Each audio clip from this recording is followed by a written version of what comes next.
Hear me? Oh dear. Well, if you can,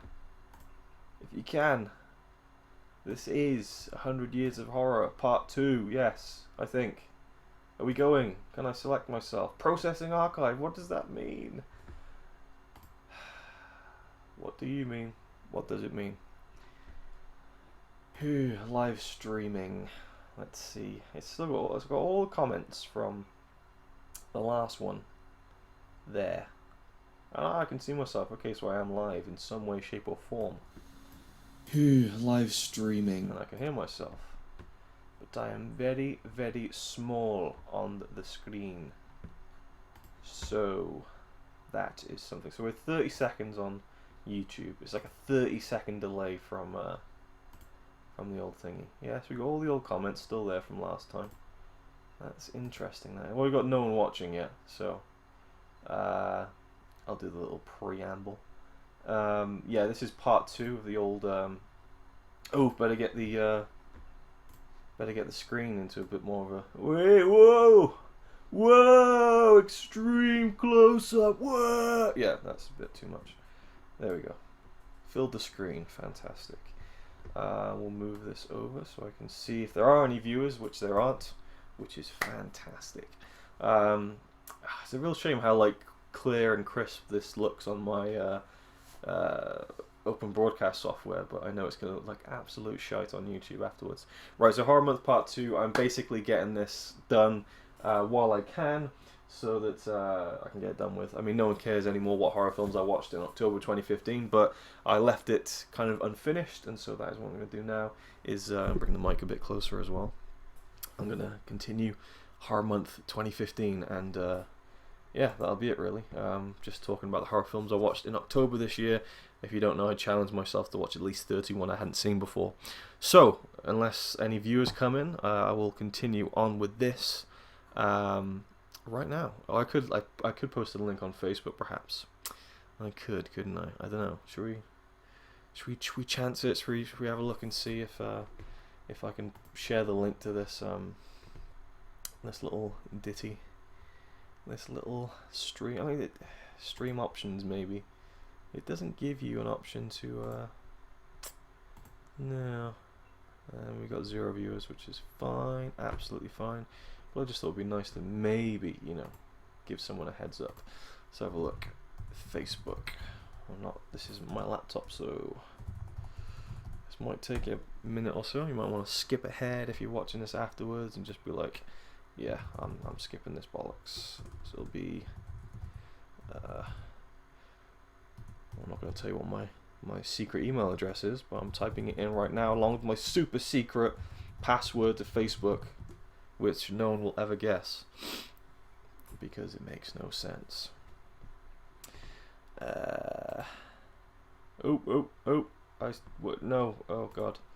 Let's go back. Got any viewers? No, we're good. We're good.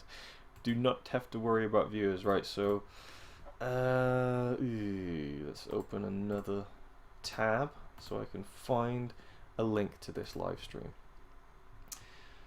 Yeah, it's the nature of these things really. They never run smoothly unless I've just carried on talking, which I could have done easily, but let's just have a look, see if this link works first, and then I can post it onto processing archive. So I don't know what the fuck that means, unfortunately, but I'll leave a link anyway, just in case it works. I'll post it on Facebook Live now or something.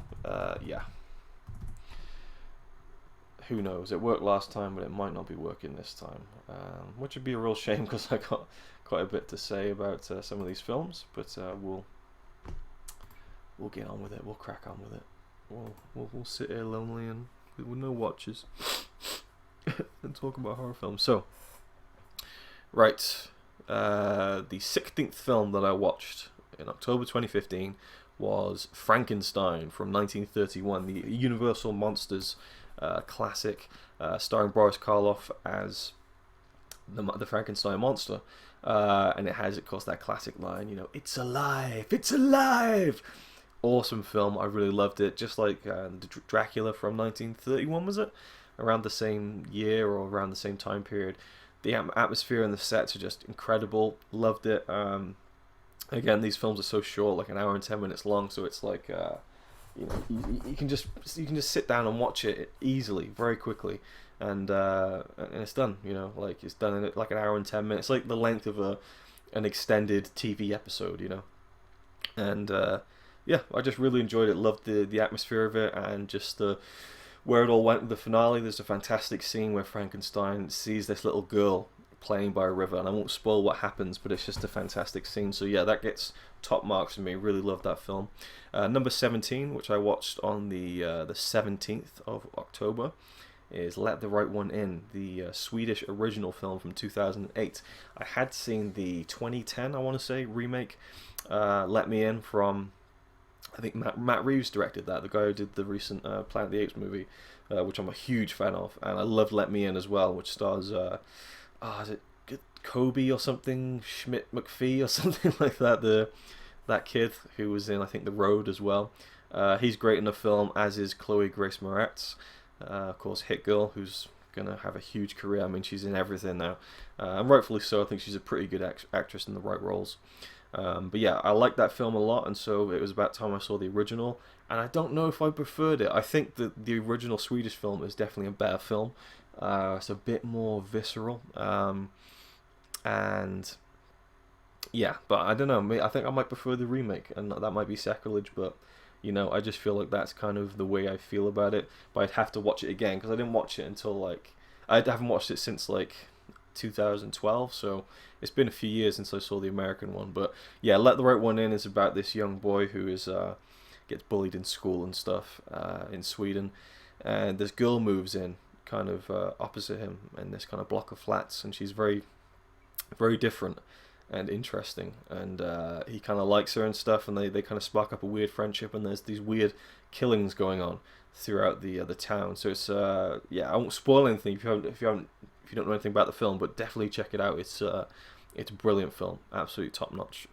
Yeah, number 18 on the 20th of October, I watched a film. This is where it's going to kind of get a little bit tricky, because I don't know whether to say that. Oh,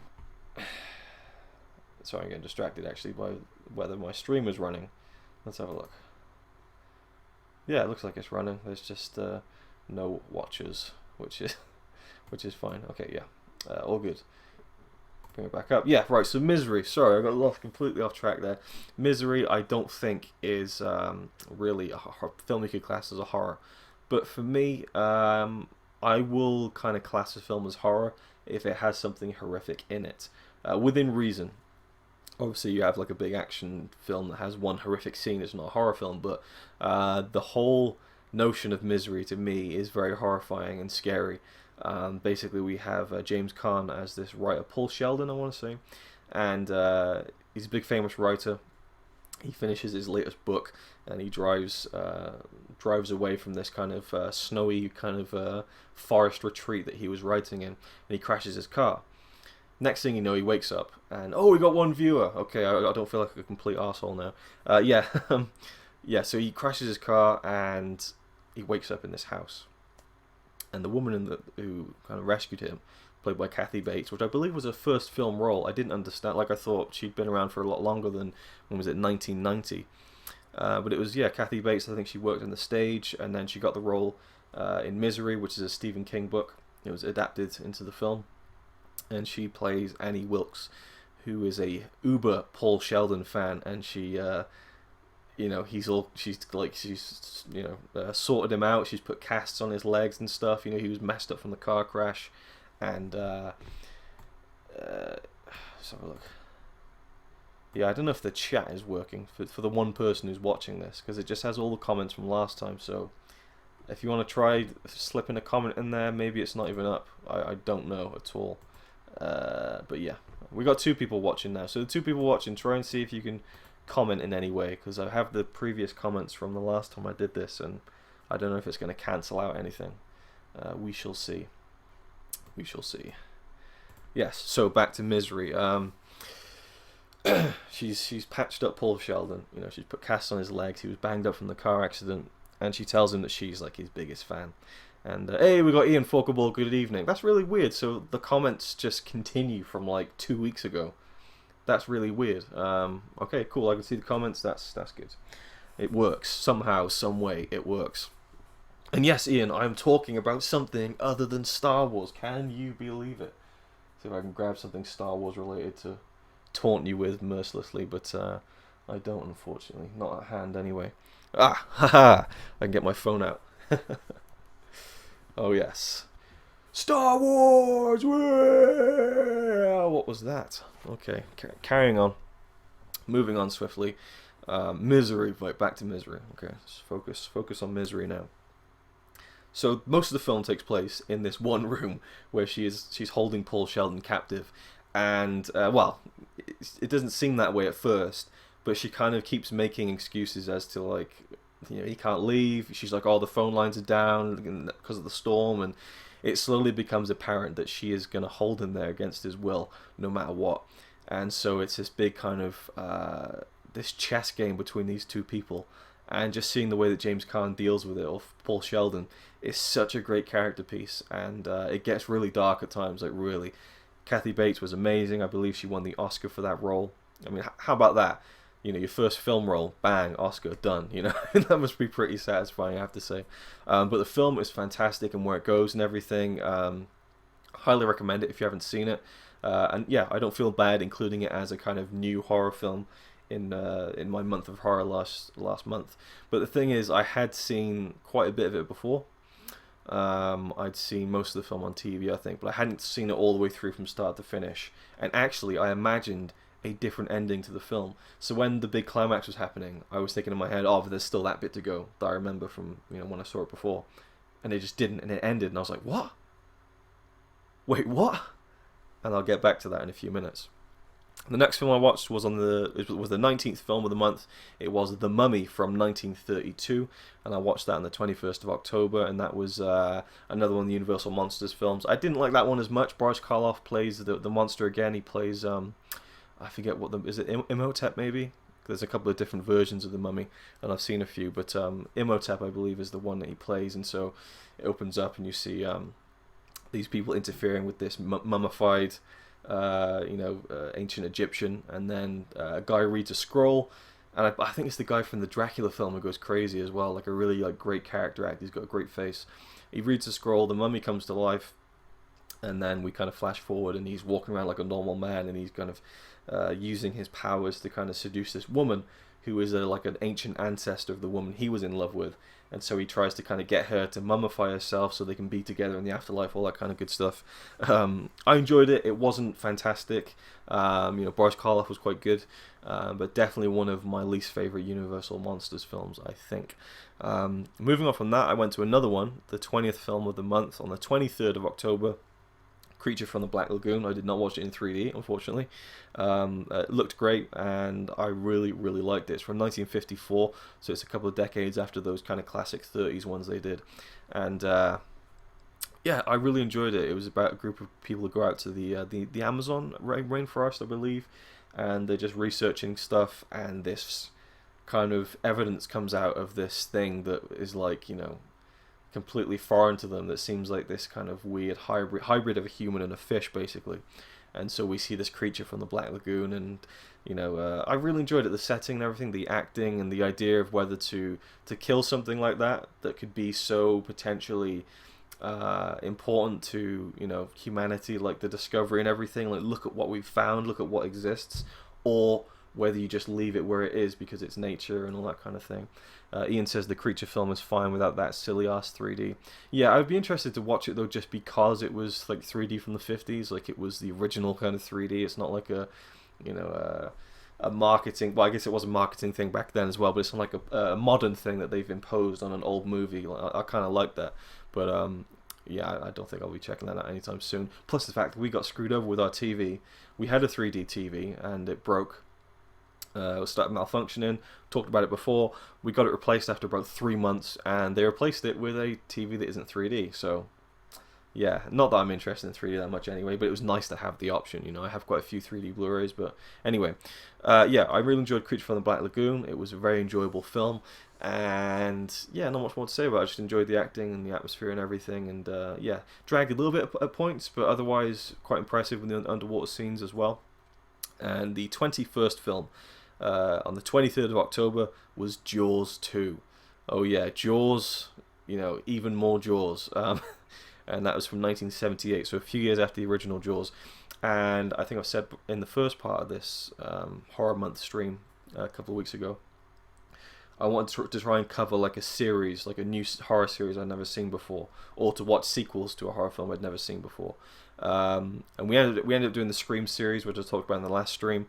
But I wanted to kind of do the Jaws sequels as well, and we only got as far as 2, so maybe next year I'll watch Jaws 3. But yeah, Jaws 2 was not great. I enjoyed it. It was a you know, enjoyable film. It wasn't a very good one. You had Roy Scheider coming back. That was one of the big selling points for me. That I was like, okay, this will be interesting at least. But it was just kind of not even a rehash. It was just nowhere near as interesting as the first film. Mainly about a group of kids who get stuck out in the ocean, and the sharks there and stuff, and then it leads to like an over the top finale. And you know, we've got the Last King of Skullboa saying the best thing about Jaws 2 was the tagline. You'll have to remind me what that is. I can imagine it was pretty shit. But yeah, the film was okay. I'd watch it again, you know, if I was like really stretched to find something to watch. But yeah, not great. Number 22 from the 23rd of October again. And now this film, it links into what I said a couple of minutes ago about Misery, where I thought that there was like a whole other ending to Misery that I thought there was. If you're not, am I like explaining myself properly here? When I watched Misery last month, I remembered watching it, you know, as a teenager on TV, and I remembered this specific ending, but it wasn't in the film. And I was like, what the hell? And so I spoke to Claire about it, and she said, oh, that's Dolores Claiborne. I was like, what? Dolores Claiborne? I've never heard of that film. And she's like, well, that's what it is. And so I looked it up, and I was like, oh, it's another film with Kathy Bates. So another Stephen King adaptation. In fact, Stephen King loved Kathy Bates' performance in Misery so much that when he wrote Dolores Claiborne, he had her in mind, and then it ended up happening, and it was 1995, so 5 years after Misery, another Stephen King film with Kathy Bates in the lead role, playing the titular Dolores Claiborne, who is a woman who looks after an elderly woman. She's a carer. At the beginning of the film, we see a struggle between the two. The old woman falls down the stairs, and Dolores Claiborne gets a pin to smash her head in, and someone walks in on her. And so she's accused with murder. The old woman dies, and the whole film is whether or not she actually was trying to kill her. And she, you know, maintains she was innocent. And then her daughter comes in from the city, who's a journalist, and comes back to this kind of old fishing town where Dolores Claiborne is from. And we see this mother-daughter relationship, which has been very fractured in the past. And we see how they kind of, you know, she's trying to help her mum out, but it's just very strained and stuff. And there's lots of flashbacks to when she was a girl, and when things were, you know, in kind of older times in their family. Absolutely phenomenal film. And another one I have no problems classing as a horror, because again, it's more of a just kind of a mystery drama in a way, but honestly, some of the things that it covers to me are horrifying things, which you wouldn't necessarily link with like a horror film. But it goes to that thing that James Rolfe was saying, like how The Silence of the Lambs is a horror film, but because it became this big kind of Oscar-winning film, they were like, oh no, it's a thriller. It's not a horror film, because the term horror somehow implies that the film isn't any good. It's just a horror, like it's a limited genre that can't break past being very good to great, you know. So for me, yeah, it's not an all-out horror film, but I would class it in the kind of horror family because of the horrifying things that happens when you see more of the backstory. And I absolutely loved it. One of my favorite films I watched in October. I think Jennifer Jason Leigh plays Dolores Claiborne's daughter. You know, she was brilliant as well. Christopher Plummer, fantastic in the film. I mean, definitely go watch it. The mystery that unravels is fantastic. The drama, like Connie was saying to me, she was like, oh, I don't know if I want to watch this. I want to see a film that makes me go, wow, you know. And I was like, well, I heard this is really good. Let's just watch it. And within half an hour, we were both like, wow, like something mental happened. So yeah, highly recommend Dolores Claiborne. Last King of Skullboa says, just when you thought it was safe to go back in the water. Oh, I was expecting something a bit more cheesy than that, but you know, I suppose that's okay. Right, number 23, we're getting towards the end. Ish. On the 26th of October, I watched Cube, which I believe was an independent Canadian film from 1997. The film opens with a man inside a cube, and it has doors on each wall. So 1, 2, 3, 4, 5, 6 doors inside the cube. So he opens one of the doors, he goes into another cube, and he just gets sliced into a million pieces. It's disgusting, right? And it's like, okay, what the hell's going on? And then we see a group of people in another cube, and they have got to get out. And a mystery, kind of unfolds in terms of like, where is this cube? Why are they there?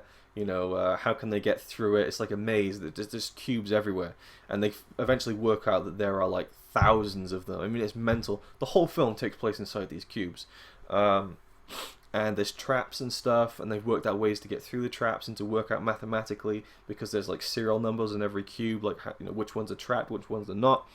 And there's like different people in the group. People who have different skills and that kind of thing. People who have different pasts. It didn't quite deliver on kind of the mystery of it, in terms of why the cube was there and all that kind of stuff, or the cubes, the big maze. But there's a couple of really good practical effects in terms of gore. They don't overdo it, which is really nice. They seem to just spend all their money on 2 really good bits of gore. There's one character who's kind of mentally challenged, and he's really annoying, but the actor did a great job, I have to say. Matt Kish says, Dolores is the bomb, yo. Yeah, that seems like a film you'd love, Matt. So yeah, it doesn't surprise me that you've seen it and enjoy it. I mean, that's a film that I would watch again and again, and if it's out on Blu-ray, it's definitely one to own for me for sure. Ian says, if you had to take 5 people into the cube, which 5 would you take? Very interesting. In what form? In my personal life, from YouTube, or just anyone in the world? Get back to me and I'll answer the question. But yeah, Cube, I love the concept, but it kind of wasn't delivered in terms of the acting. The acting is not great. You can tell the actors aren't that, they're pretty amateur, particularly the main guy who he just seemed like he was acting. When you watch a film and it just sounds like they're reciting lines. That was unfortunately the case. But there's a couple of good actors in there who died pretty early on, so the rest of the film was a bit, it's not brilliant, but I would definitely recommend it. It's a great concept, and I believe they only had 1 cube as well, which is really, really interesting. Like, I'm really impressed with how they made it seamless. They only had 1 cube, and the cubes are all different colors as well, and I think that they could only change the color once. So they had 5 colors, and they had to film the entire film out of sequence. Like, okay, here's all the scenes in the white room, here's all the scenes in the red rooms, and all that kind of stuff. So yeah, I really admire the concept and the execution of the film, but it's just the acting that lets it down. Ian says he'll say YouTubers. If you had to take 5 people into the cube, which 5 would you take? Interesting. Which 5 people would I take into the cube from YouTube? There's a lot of things to think about there. You're not going to want anyone who's annoying. So that rules out. Thought I was going to start trashing people. No. I don't know. I could get the flick pick in there to start kind of advertising stuff. If we get a bit bored, he can just be kind of like, "Hey guys, check out this thing that's completely unrelated to my channel," and hopefully I would kind of lead him into one of the booby trap rooms, and he'd get sliced into 1,000 pieces, and I'd be like, "Ta-da!" Yeah. So flick pick will be one of them. Ian rules me out. I don't know. Will I put Ian in the cube? 5 people. One's a flick pick, and hopefully we'll get him killed off first. Ian, I don't know. You'd be quite grumpy in there, wouldn't you? It would be. You'd have quite an abrasive reaction to being stuck in there, I bet. But I think that would be quite funny. So I'll throw you in the cube as well, Ian, and you and the flick pick will get on like a house on fire as well. I know you're a big fan of him. 3, I would go with. I'd go with Maticus the just to have someone to talk to about films and stuff. I could talk to Ian as well, but me and Matt have kind of similar tastes and things like that, and I could just get him to tell me all the plots to all these Korean films I'm never going to watch. I know that are great, but that he's seen, and so I can kind of have a second-hand entertainment from Matt. Ian, if the cube doesn't kill Flick Pick, I would. Well, maybe we could do that. We just have you 2 fight to the death. That'd be interesting. So that's 3: Flick Pick, Ian, and Matt. Who else? I put Ryan Chataway in there as well. another person to talk about movies with, but I need someone smart to kind of to help us get through. So who knows maths on the YouTube community?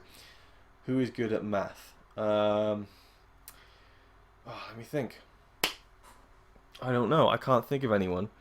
Probably because I don't follow any mathematicians on YouTube. I don't know. Oh, it's tough. It's really tough. There's so many people. And the stream is coming to a halt because I can't think of a fifth person. 2 + 2 = 4. Okay, you can be the mathematician. That's I'm assuming 2 + 2 = 4, but I wouldn't know, Ian. So if that's right, then you can be the mathematician. That's good. So that's covered. So one more person to go in the cube. We'll put James in there, DVD collector, just because he'd get really pissed off, and it's really funny when he's angry.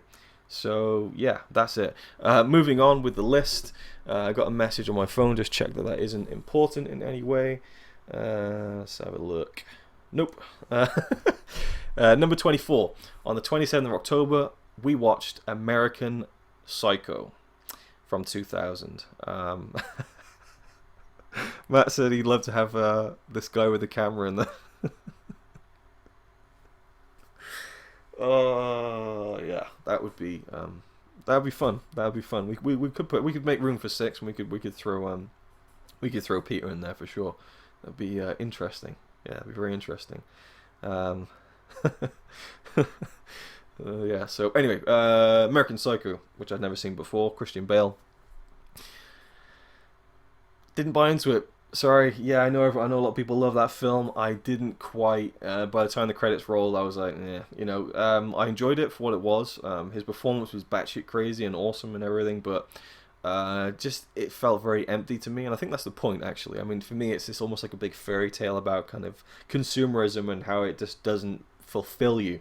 And in that way, I enjoyed it, but just the ending scene, I was just like, I would have liked a bit more explanation than that, And I know it's meant to be ambiguous. I know that's kind of part of the charm to it for a lot of people, but, I didn't really enjoy it as much as I thought I would. But there's some fantastic scenes of just absolute debauchery in there, like, holy shit. Like, the way it unravels and his... yeah. I don't know. I'm two minds about it. It's great, but I wasn't ultimately satisfied by it. Number 25, from the 28th of October, getting towards the end of Halloween, so I was just rushing like loads of films out. Drag Me to Hell from 2009, which is a Sam Raimi film, return to horror for him. Of course, he did the Evil Dead trilogy, and this stars Alison Lohman, I think, and Justin Long. And it's kind of a possession movie. No, not a possession movie. No, it's kind of like a... Well, yeah, in a way, I suppose. But yeah, it's kind of supernatural kind of film.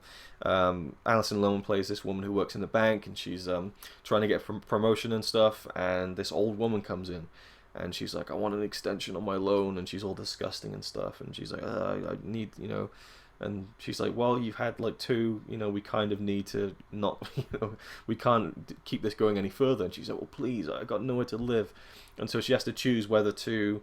Make the call to have this woman, to give her another break, or say, nope, sorry, and, that's what she does ultimately. She chooses her career as opposed to compassion, and this old woman curses her, and loads of shit starts happening.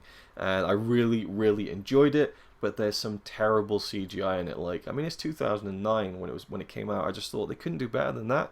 Or, I think there's a bit where, like, a face flies onto her, and it's like the eyes and the brain or something, and it splashes across her face, and it was like really bad, like early 90s CGI.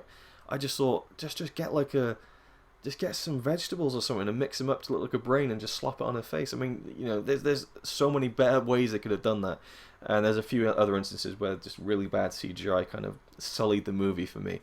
I love the ending though. Again, the graphics weren't great, the effects weren't great, but the idea of the ending I really liked. I appreciated that. Overall, I enjoyed it, but some of the effects just weren't up to scratch. I mean, they had a part where the old woman is dead, and they recreated her body like prosthetically, like it's a fake face and everything, and I thought, that looks great. Do more of that, don't CGI it all. I mean, yeah, it was just frustrating because I really enjoyed the direction of the film and stuff like that, and the acting as well. Alison Lohman was great. I believe that's the actress anyway. I might be completely getting that wrong, but she was a great actress, and she does really good in the film. And yeah, it has one of the creepiest things I've ever seen, and yeah, yes, again, mixed bag with that one. Number 26, on the 29th of October, Amityville Horror from 2005, I believe it was a remake. Stars Ryan Reynolds, and a few other people. Chloe Grace Moretz is in that film as well. She's quite young in it, and it's about a family who moves into a house, and it's it's ghosts and murderers and all that kind of stuff. It's a very typical film where there's really bad shit is happening and they don't just leave the house. But yeah, I believe it's a remake. I haven't seen the original. It was a decent film. I enjoyed it actually. It was quite good. Some scary bits in terms of like, that would be really, horrifying if it happened to you. I don't get scared by horror films, but kind of I find ideas scary, If I kind of think, oh, if that happened to me, that'd be quite creepy. And you see kind of Ryan Reynolds kind of slowly turning into a different person. He did a really good job with that. But, nothing special or nothing to write home about. Now we get into the good stuff. Number 27, on the 29th of October, I watched Night of the Living Dead from 1968. Never seen it before, as with all of these films, pretty much. And it was fantastic. George Romero made this low-budget film that kind of changed the direction of the zombie, basically, in cinema. And kind of laid the groundwork for, films to come and The Walking Dead, all that good stuff. And it's a very simple film about two people who go out to a cemetery to pay respects to their parent, and shit kicks off basically. And this woman, she runs into a house where there's this black man, and he's kind of barricading himself in, and basically a zombie outbreak has happened, and they don't know what it is, and they try and survive, and the whole film takes place inside that house. Very low budget, very low rent, but the acting for the most part really carries it along. The effects, the ideas behind it, the mood, the atmosphere, the direction, I just thought it was fantastic. It's in black and white, and it just has a real kind of vintage feel to it. And towards the end, like, it's just like, wow.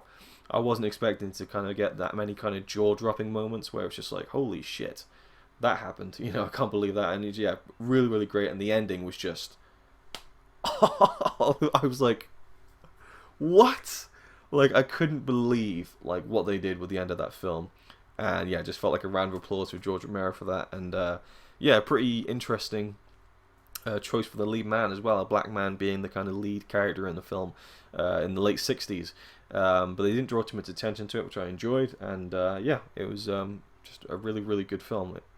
I mean, yeah, just a classic. It's more than really good. So I was on a kick, and so straight away I popped in Day of the Dead, which is the 28th film of October 2015, and again on the 29th of October I watched it. Day of the Dead is George Romero's third Dead film from 1985, after his 1978 film Dawn of the Dead. So you have this trilogy that kind of that crosses over 3 decades, and man, it's an amazing trilogy. It is an amazing trilogy that is so good in different ways. Night of the Living Dead, Dawn of the Dead, Day of the Dead, they're completely different in terms of like look and tone in a way, but there's something that links them all together. Obviously, they're in the same universe, the same kind of crisis, I suppose. Day of the Dead, I had the Blu-ray, I got the Arrow Video Steelbook last year, and yeah, just waiting for the right time to watch it, and it was the right time to watch it. I had headphones on, I had that 80s score just blasting through my ears. It was, and I have to say, Ryan Chatway told me that Day of the Dead was the best practical effect he's ever seen in a film. And I said, really? Have you seen The Thing? Ring a bell? But I watched it, and he was right. He was absolutely right. Day of the Dead has the best practical effects I've ever seen, ever. The gore in the film is like unbelievable. Like, everyone who dies in that film gets such a grisly end. It's unreal. And then there's this doctor who is like working on bodies and stuff, and he's taken off everything but the brain and the skin. Oh, it is just like disgusting but so impressive at the same time. We have the zombie Bub, who's this kind of, the doctor's trying to make him react to things like a human would, and he's a great character. And this one is about a group of people who are living underground and are trying to, cure it, or, try to make a way to find a way to get out and find more people, but it's just not happening. And you have these scientists and you have these military men, and so there's a great conflict between them all. Great scenes in the film, great acting, the gore's fantastic. I loved everything about it. Last King of Skullboa says, what's your favourite in that trilogy? Very tough. Now, right now, I'd probably say Day of the Dead, but I know deep down it's probably still going to be Dawn of the Dead. I love that film so much. The mall setting and everything, and the way they kind of built their little lives up in that room, and you know, it's got that classic line, "We got this, man. We got this by the ass." You just can't beat Dawn of the Dead, I don't think. Right, let's blast through a few more. We have the 29th film I watched in October, on the 30th of October, and the next three films I watched on the 30th. The Mummy from 1959, another Hammer film starring Peter Cushing and Christopher Lee. Christopher Lee plays the Mummy, and Peter Cushing plays... Who does he play in that film? Just the guy who's kind of trying to figure out what's going on, basically. This mummy comes back and back to the UK and is kind of murdering people and all that kind of stuff. And my memory on it is quite hazy, but I quite enjoyed it. There was good acting and just a fun horror film. Rewind. A fun Hammer horror film, and Christopher Lee was great again. Just a very tall, imposing figure. Really, just he's great for that kind of stuff. Obviously, it would be better to see his face more and that kind of thing. But yeah, I really loved the Hammer version of the Mummy, and Peter Cushing. Oh, I just love Peter Cushing so much. I've only just started to see his films, and he's already become one of my favorite actors. Everything he does is just so believable and just interesting to watch, basically. So yeah, I really enjoyed that one. And then I watched Dr. Jekyll and Mr. Hyde from 1913, which meant that I'd watched 100 Years of Horror, basically. I wanted to watch a film from every single decade, so 1910s, the 20s, and yeah, the 20s, the 30s, 40s, 50s, 60s, 70s, 80s, 90s, 2000s, and 2010s, and I managed to do that. And it was shit. Oh my god. I mean, I like to kind of talk about silent films, but no, don't even, don't bother with Dr. Jekyll and Mr. Hyde. It was just dire. I mean, Mr. Hyde was just Dr. Jekyll. I mean, when he turned into Jekyll, it was just like he was like walking around like a dwarf, just like it was what. And then like I don't know, it just didn't grab me at all. It's only like half an hour long, but it was just it was a drag. It really was. I watched it, but it was shit. Shagrat65 says you must watch Twins of Evil. Cushing is amazing in it. I do not doubt that. I'll definitely add that to a list. I have a list now of Peter Cushing films I need to see, and I think next year I'm just gonna watch like loads of his kind of Hammer stuff and all the Dracula sequels he's in and all that kind of stuff. Then finally on the 30th, which was the 31st horror film of the month, but not the 31st new horror film, The Wolfman from 1941, another Universal Monsters film. I really enjoyed it. Who's the guy who plays the Wolfman? It's like Lon Chaney or Lon Chaney Jr. I think. I get the two mixed up. I think it's Jr. It's definitely not Lon Chaney who was in the Phantom of the Opera. So Lon Chaney Jr. I want to say plays the Wolfman. I enjoyed the kind of potential romance he had in the film, and the effect of him turning into the Wolfman were fantastic. And yeah, I really enjoyed it. It was a decent little film. Nothing amazing, but I really enjoyed it. And then the next day, on Halloween night, the 32nd film of the month, I watched The Wolfman from 2010, which stars Benicio del Toro as the Wolfman, Anthony Hopkins as his father, and Emily Blunt also plays a role in the film. I really liked it. I wouldn't revisit, I don't think. It was a decent film, but there wasn't much more to it than that. Everyone was fine. It's just one of those films that's fine, and sometimes that's alright, I guess. But I can't see myself rewatching The Wolfman anytime soon. But it was great to see Anthony Hopkins. He was very good in the film. 3 more films to go. The 33rd film was The Hitcher, the remake from 2007. It's a blast. I'm not going to lie. Sean Bean plays the Hitcher. You have a teenage couple who are driving across America to get to some spring break or something, and they kind of reluctantly pick up this hitchhiker played by Sean Bean, and he turns out to be a stark raving psychopath. Of course he does.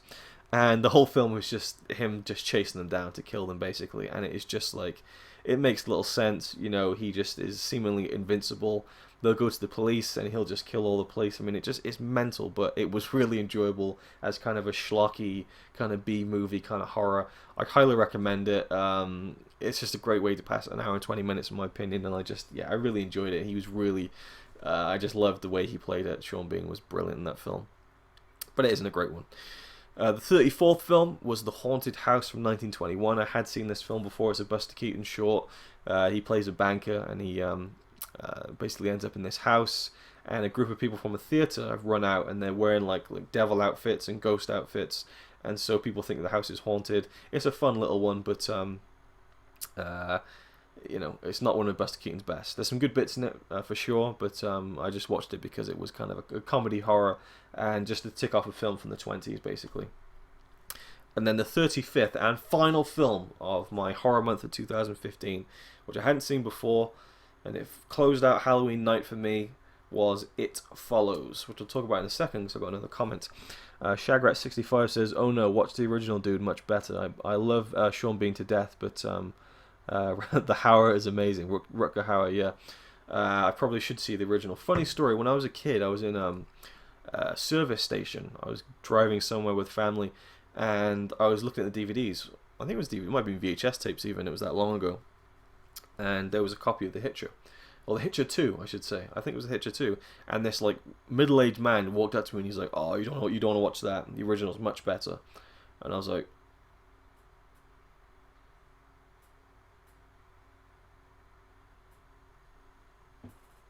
I got really uncomfortable and just being talked to by this random middle-aged man. He was big, fat, and glasses and stuff, and creepy. But yeah, that's just a memory I think of whenever I think of The Hitcher, but I haven't seen it. Right, It Follows. Let's close this thing out.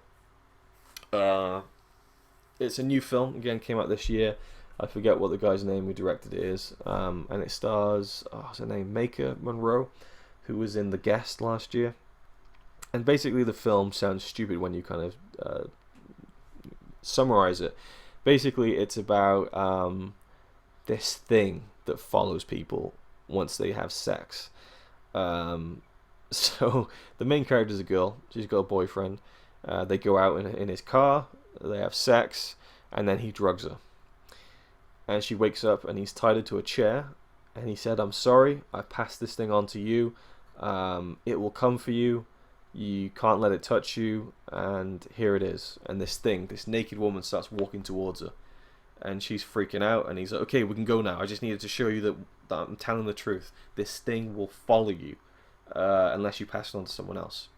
So she has the kind of choice of sleeping with someone else to pass on the kind of virus in a way so that someone else will be followed until they're killed. And, you know, her friends get involved, that kind of thing, and it's very much kind of it's a teen movie, but with this real weird kind of like vibe and atmosphere, and the score is incredible. It's really interesting and moody and stuff, and synthy, I guess. And she's great in the film. I really enjoyed her performance, and just the idea of this kind of endless thing following you, and it comes in many forms. It can just be like an old woman, a man, it can be someone you know, and you never really know who it is, and no one else can see it. And it's this great kind of twist on the convention of like in a slasher film where, you know, you're creeping around and then suddenly someone jumps out to kill you, but you see who's going to kill you. They're like a mile that way, and they're slowly walking towards you, and you see them getting closer and closer and closer until you do something about it. And her friends get involved, they try and help her, and I just love the mood and the feel of the film. A bit silly at times, I suppose, and the ending is interesting to say the least, but I just love the way that the story was told. Certain things happen in the film that you don't see happen, but it's hinted to very subtly. And I'll say no more about that. So, yeah, I actually really enjoyed it. I would give it probably like a 9 out of 10. I think it was a very, very interesting and unique film. The idea was quite original, even if it's within the framework of a typical kind of slasher film. It was just done differently. And yeah, definitely some flaws, but overall I just really appreciated the originality of it and the atmosphere of it. So there we go. That was my horror month for October 2015. Managed to watch 31 horror films I'd never seen before. Won't be doing it again next year because it took far too much of my time. I just, yeah, it was a struggle because I don't really watch horror films that much. It's not my go-to genre. So yeah, that's it really. Nothing more to say. If any of my 6 watchers right now have any questions, feel free to throw them in before I finish. And yeah, that'll be about it, I suppose. It's been fun talking about these horror films. I guess the ones that I would... I put a top 10. I wrote a top 10 on my list. Let's go through that. I'll just go through it very briefly. I summed up the my top 10 favorite of the month of October 2015. Number 10, I put Island of Lost Souls. Love that. Number 9, The Hound of the Baskervilles. Number 8, It Follows. Number 7, the Scream series as a whole. Number 6, Let the Right One In. Number 5, Misery. Number 4, Dolores Claiborne. Number 3, The Invisible Man. Number 2, Night of the Living Dead. And number 1 went to Day of the Dead. So there you go. That is about it. Nothing more to say, I suppose. I'll just start singing you guys some songs, and we'll finish this thing off. Tundra Portal says the Evil Dead series is my favorite. I love the Evil Dead series. Just something moving behind me then.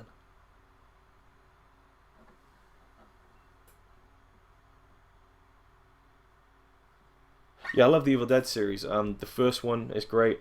The second one is hilarious, but I haven't seen Army of Darkness yet, which I want to see before I check out the new Ash versus Evil Dead series, which I heard is very good. So yeah, I've heard Ryan Chatway told me I don't need to see Army of Darkness, but I want to see that before I see the TV series. So I think that's what I'll end up doing. Excuse me. So this is a song that I wrote a couple of years ago. It's very personal to me. So if I don't sound the best singing and playing this, don't leave me any bad comments, because I wrote it about something really personal, and so. Yeah, I just don't think I could handle that kind of a criticism. So if you don't like it, just don't say anything about it, okay? Here we go. Someday. What do you reckon?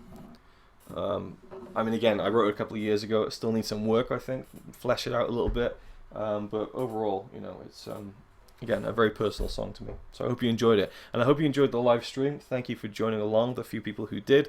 I appreciate it. Again, I apologize for all the Star Wars stuff on the channel right now, but this new Star Wars sequel is never going to happen again. So, I have to kind of get in that stuff while I can. That's about it. Thank you for watching, and I will see you in the next video, which again will probably be loads of Star Wars stuff. Apologies to that if you're not interested. But normal programming will resume as soon as I can get to it. Very busy right now, very busy writing a book and editing series and that kind of stuff. So, yeah, thank you for watching. And sayonara.